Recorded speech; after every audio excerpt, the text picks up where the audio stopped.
Salin wa ala alihi wa sahbihi ajma'in. Assalamualaikum warahmatullahi wabarakatuh. Selamat pagi. Pagi. Terima kasih. Baik, alhamdulillah, nama saya Wan Zawi Syam bin Yusuf dan sekarang saya masih bertugas sebagai pejabat awam sebagai guru besar. Okey, baik, alhamdulillah, saya join Elkan sebulan yang lepas. Dan biasanya naik pentas, biasanya ada 6 figures, 5 figures, 3 figures ataupun kurang-kurangnya 10,000. Tapi saya belum ada income dekat Elkan, belum ada income. Doakan saya boleh?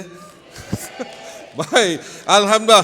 Terima kasih Elkan kerana platform untuk kita gapai impian. Saya rasa ramai orang yang naik ke pentas ini dulu tak ada impian, sekarang dengan Elkan ada impian mereka. Tepukan untuk Elkan.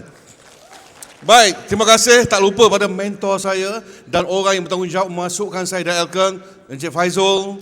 Terima kasih Farhan, mentor saya. Kemudian Zai, mana tadi Zai. Kemudian Enhaman, Fizu dan juga Victor. Terima kasih semua kepada mentor-mentor saya.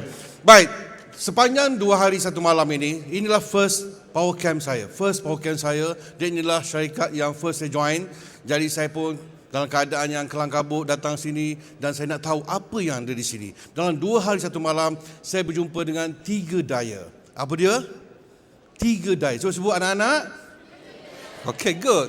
3 daya. Daya pertama adalah yang menjadi saya di sini adalah daya minda. Minda maksudnya adalah mindset.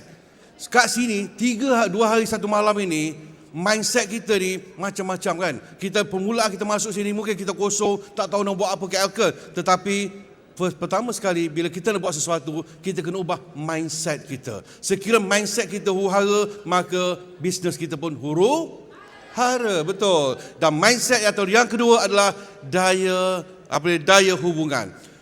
Sepanjang kita berada di sini, percayalah, daripada awal hari pertama sampai sekarang ini, daya hubungan menjadi kekuatan kita. Maksudnya, hubungan kita dengan upline, hubungan kita dengan prospek kita.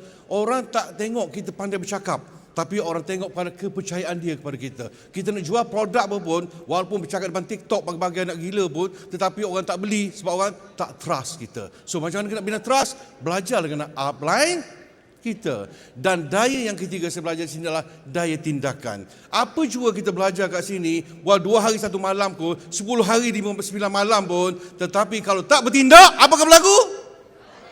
Nothing. Tak akan beri apa-apa pun kat kita. Betul kan? So, lepas ni keluar dari sini, balik nanti lepas pukul 5, apa kena buat? Buat apa?